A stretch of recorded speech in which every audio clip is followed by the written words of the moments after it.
So what we're going to discuss in this video is the beginning of our last topic, which is limits. So this is a crucial idea with calculus. So we begin it in pre-calc, and let's just review something that you've seen before that has to do with limits. Now you might think to yourself, I have no idea what this is, but you do, because you've worked with this when you did polynomial functions back in Algebra 2. And I'm just going to draw a polynomial function, okay? This is the x-axis, this is the y-axis. We'll call this f of x.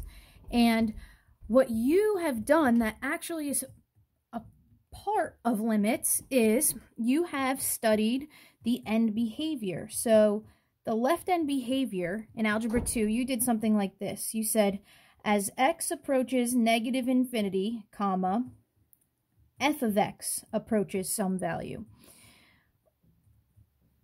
Right end behavior, as x approaches positive infinity, f of x approaches some value. And what you did is you were looking to see what your output is going to be as x goes to some value. So as x goes to negative infinity, what is the output going to be? That is talking about the limit as x goes to negative infinity. So as x goes out to the left, okay, we see this is what's happening as x goes to the left, okay? What's f of x going towards? It's going towards negative infinity. As x approaches positive infinity, okay, so as you go this way, what's f of x going towards? Positive infinity. So you've done limits of infinity and negative infinity before. Now I just want to show you another way that you could write this statement here, okay? This statement can be written, instead of writing it as x approaches, okay, you could say the limit as x approaches negative infinity of f of x.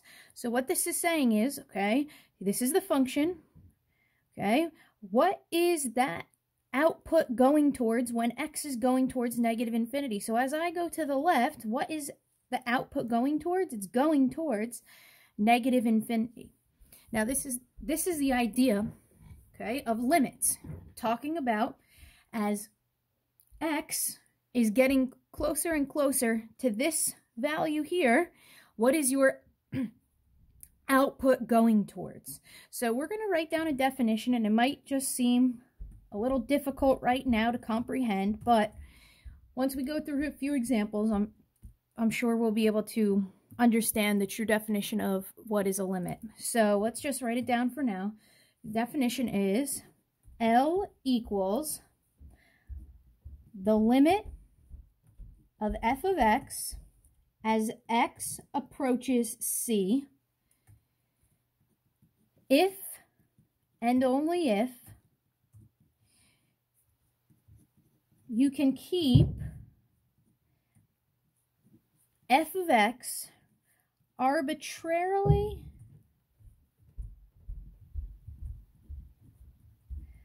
close to L by keeping x sufficiently close to c, but not equal c. So what this says is we can take the limit as x approaches any number, and the way that we're going to check this definition out right now is graphically, okay? So the way we're going to do in this video about limits is finding a limit graphically. Now, the next bullet point we're going to leave blank for now, okay? We'll fill it in at the end. And let's go through some examples now, okay, to help us understand these limits a little better, okay? So, number one, let's let f of x equal x plus 3, okay? It's a linear function, so let's draw this linear function, okay? So we know, okay, y-intercept 0, 3, 1, 4, 2, 5. So now we're going to do a few things with this function. Okay, the first thing that I'm going to ask you to do is evaluate f of 2 and f of negative 3. So all that means right now is plug in 2 and what's our output. Okay, so if I plug in 2, I get an output of 5. If I plug in negative 3, I get an output of 0. Now, if I ask you, what is the limit of f of x, so f of x is x plus 3, as x approaches 2. Okay, so what you do is, you see where x equals 2. Okay, here's where x equals 2. You check as x, okay, gets closer and closer to 2.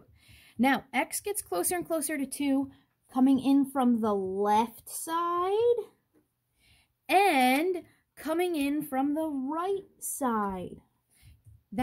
You have to check both spots. So when you come in from the left side, you're getting closer and closer to 2 by going like 1. Then when x is 1.5, then when x is 1.9, then 1.99. And so you check, what is the output approaching, okay, as x gets closer and closer to 2 from the left-hand side, okay? It's going towards 5. And you need to check from the right-hand side. So as you're going this way, what is the output going towards? It's going towards 5 as well. So the limit of f of x as x approaches 2 is 5, because this is as x is getting to the left side. Okay, as x is growing to 2, y is going to 5. As x is going to 2 from the right-hand side of 2, the output is also going to 5. So if I was to take, let's say 2.2, 2.1, 2.01, okay, if I was to move this way, we could see the outputs are getting closer and closer to being 5, so the limit is 5. Now, in the second question, we're going to have to extend this graph a little bit.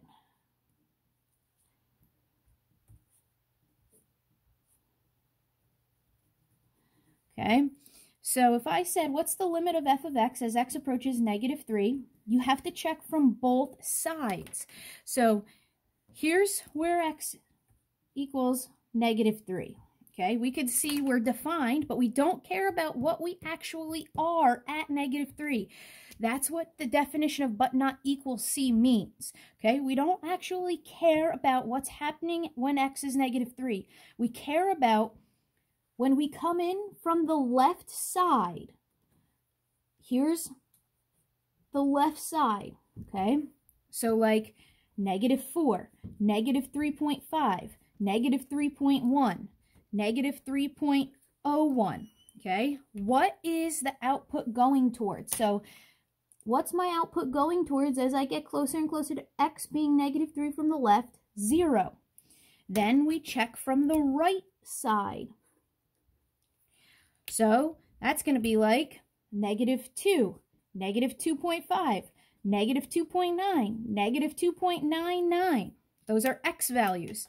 So as x, okay, gets closer and closer to negative 3, what's my output going towards? 0. So I don't care that f of negative 3 is 0. I care about as I get infinitely close from the left and infinitely close from the right, am I going to the same value? Yes, and that value is 0. So those are the limits, okay, as x approaches 2 of f of x and x approaches negative 3 of f of x. So let's do another one. Number 2, actually I'm going to put it on the back of the sheet. Okay, so number 2,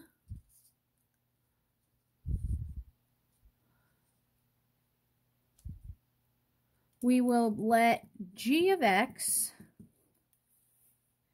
be x plus 2 over x plus 2. So you have to know what type of function you're working with. So we know that this is a rational function, and with rational functions, we know we can have vertical asymptotes, we know we can have holes. So we have to be very careful here. Yes, this can simplify. We have x plus 2 over x plus 2.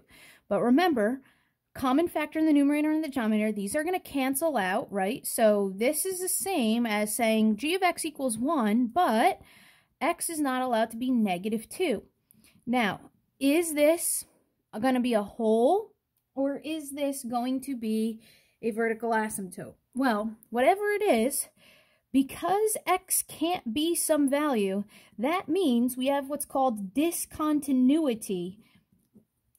Okay, we're not going to be continuous. X is not allowed to be from -infinity to infinity. X can't be -2. So we have some type of discontinuity going on. Now, let's figure out, is that discontinuity just a whole, or is it a vertical asymptote? So when the common factors, when common factors cancel out, those undefined values are wholes. So that means we know we have a whole when x equals -2. And the graph is g of x equals 1 with a whole when x equals -2.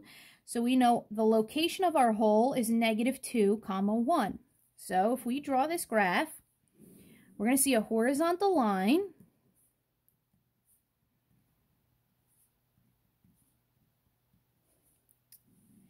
But we're going to have a whole. Okay. Well, that should just be horizontal. Okay, so that's the graph of g of x. Now, if I asked you to evaluate g of -2, okay, you would tell me that does not exist. It's undefined. Okay, you are not allowed to plug -2 into this function. So the output when x is -2 is undefined. Okay, now if I said to you, tell me the limit of g of x as x approaches -2. This does not mean what is the output when x is -2. This means what value, what output are you going towards as x goes towards -2? So you have to look from the left-hand side and get towards x equals -2 from the left-hand side. So you start here and you go towards -2. And where is your output going towards? Your output is going towards the value of y equals 1. Then you check the right-hand side of that value of -2. So you come in from the right-hand side. The right-hand side is always the greater values. The left-hand side is always the smaller values of that x value. So when you go in this way, when you get closer and closer to x equals -2, what's the output going towards? It's going towards 1. So the limit as x approaches -2 of g of x is 1. Because they both approach the same constant value. It doesn't matter what's actually happening here. Okay, so let's move on to another example. In number 3, let's do piecewise. So m of x equals x squared plus 1. And that will be defined everywhere but when x is 3. So x can't be 3. And -2 when x is 3. Okay, so let's graph this thing. So x squared plus 1. Let's 1, 2, 3, 4, -1, -2, -3. We're going to want to go up to about 12 here. 1, 2, 3, 4, 5, 6, 7, 8, 9, 10, 11, 12. Let's see what we got. So if we just make a quick sketch of this, we're going to have that, there, and there.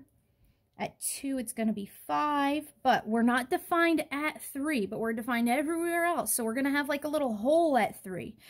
At 3, we would have 10, okay? At 4, we would have 17, so we know it's going to look just like a U, but it's just going to have a hole.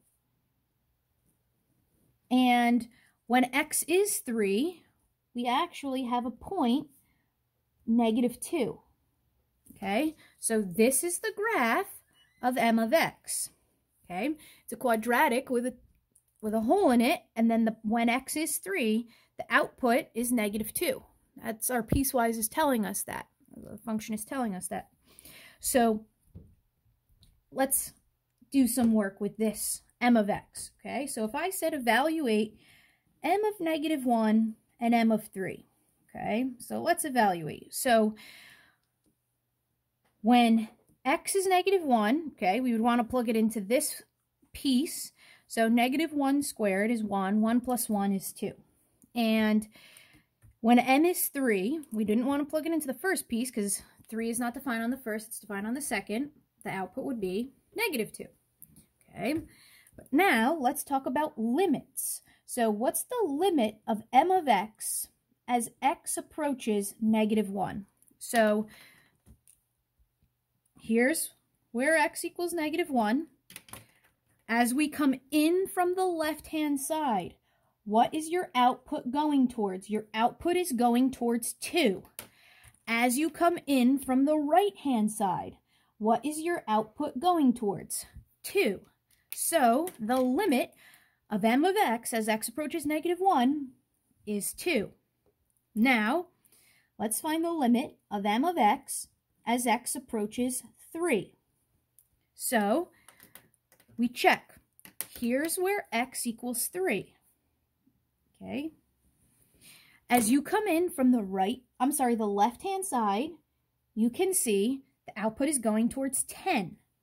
As you come in from the left-hand side, your output is also going towards 10. It does not matter that when x is 3, that m is -2. That does not matter what is actually happening at 3. All that matters is as you get infinitely close to that value, as long as the left side and the right side are approaching the same constant value, in this case 10, that means you have a limit. Okay? Notice, m of 3 will not always equal the limit of m of x as x approaches 3. Sometimes it will, sometimes it will not.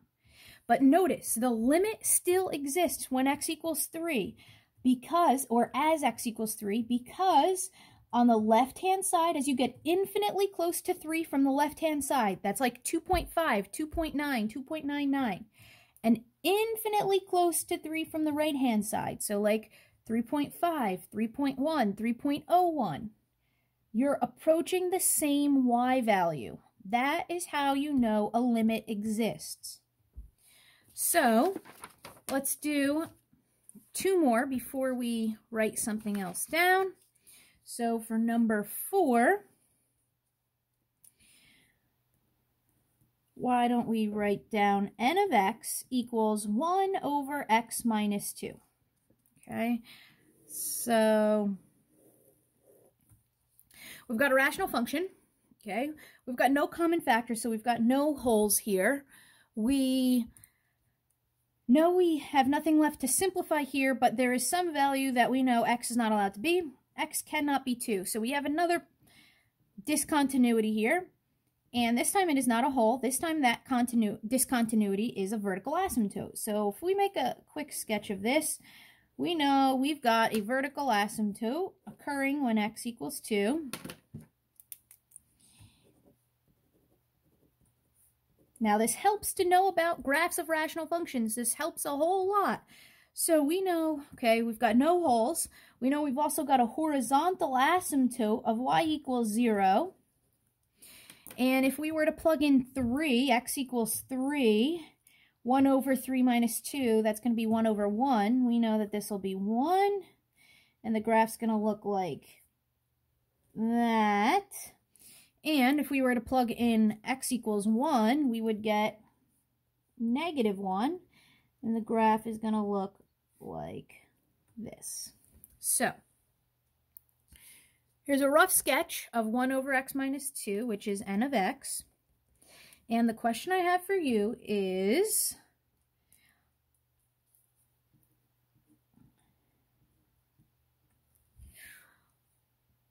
evaluate n of 2. So when you plug 2 in, what do you get?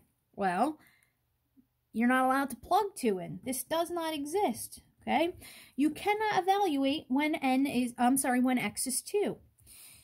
Now, what is the limit of n of x as x approaches 2?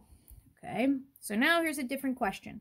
What is the limit as you approach 2? So let's check.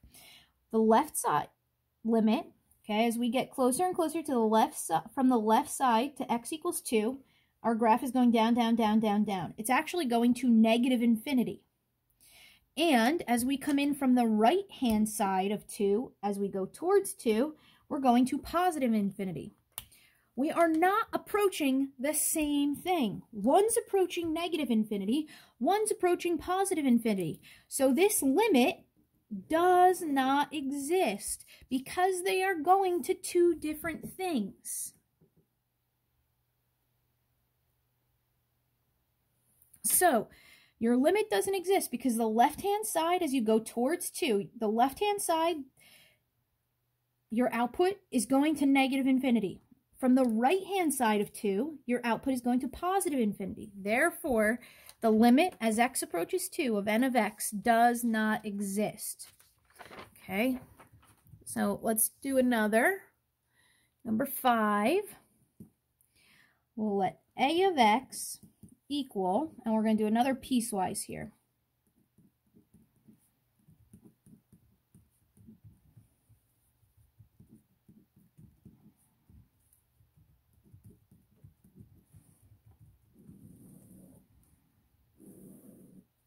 So x plus 1 when x is less than or equal to 2. And 2x minus 7 when x is greater than 2. So we just got to get a quick sketch of this going. 4, 5, 6. 1, 2, 3. So x plus 1. So when x is 2, it's going to be 3. And it's defined there. And then this is going to be array. Piece 1 is going to be array. If you plug in 0, you get 1. And we know it's going to look something like this, that piece.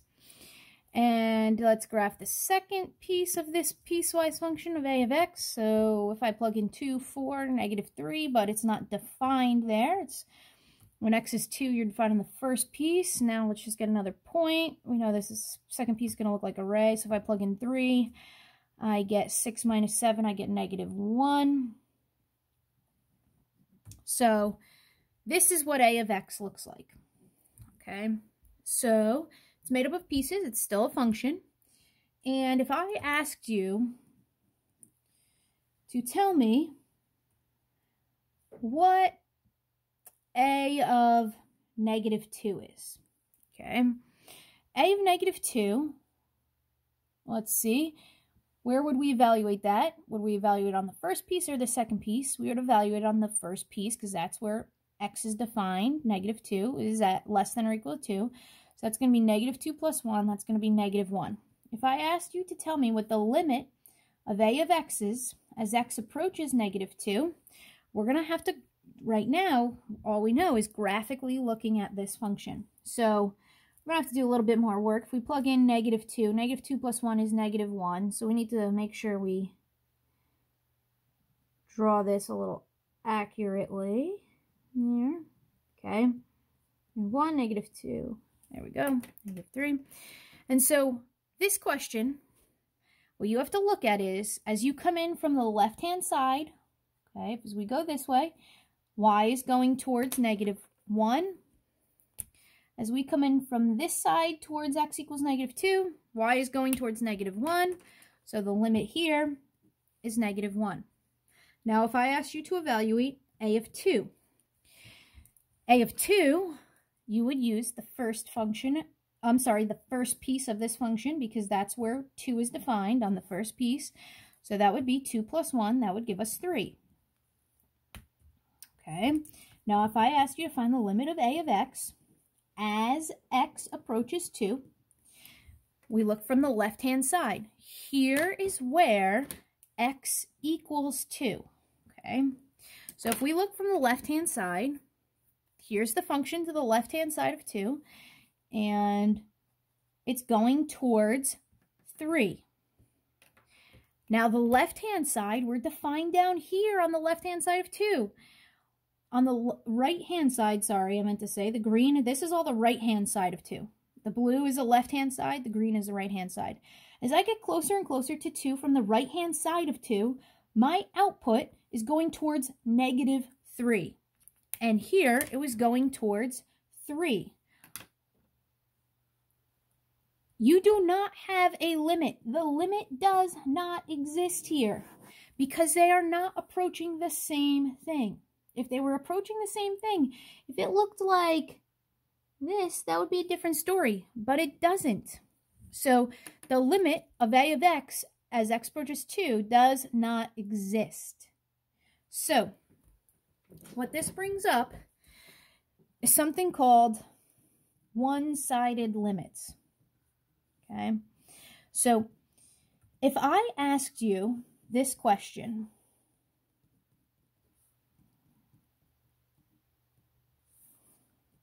and this question, okay, it looks just slightly different from what you've just done.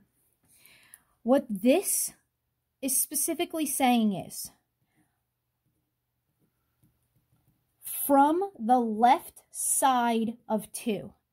And the positive is saying just from the right side of 2. So you can take what's called one-sided limits. So if I asked you to tell me to take the limit of a of x, and then you saw this symbol, what this means is take the limit as x approaches 2 from the left side. If I take the limit just from the left side, the answer to this would be 3. If I said this positive means you only take the limit from the right side. So you would say that this is -3. Now, when you have a graph that is defined to the left and to the right of this value, then if these two values are not the same, then your limit does not exist, okay? So you know the limit doesn't exist here because you're defined to the left of 2, you're defined to the right of 2, and when you take the limit, the left-sided limit, and you take the right-sided limit, you don't get the same output. That's how you know that the limit of 2, or as x approaches 2, does not exist because these are approaching different values. So that's what we're going to add as that bullet point up on the first page of notes here.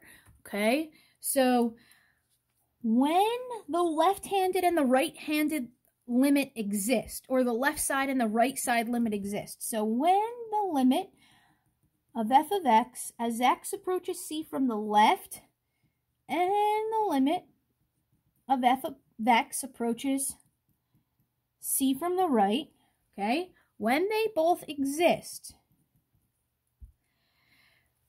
if the limit of f of x as x approaches c exists, then the limit from the left-hand side of c must equal the limit from the right-hand side of c. If they don't, then you know the limit does not exist. So if we go through, that is why in the fourth problem, okay, that is why the limit does not exist at 2 here, because this is going to -infinity and this is going to +infinity. And the last problem we just went over, it does not exist. Where is that last problem we just went over? Oh, here it is. In the last problem, the limit does not exist at 2 because left-sided limit goes to 3, right-hand limit of 2 goes to -3. So that is how you look for the limit out graphically. Sorry, not algebraically. That is how you can find limits graphically.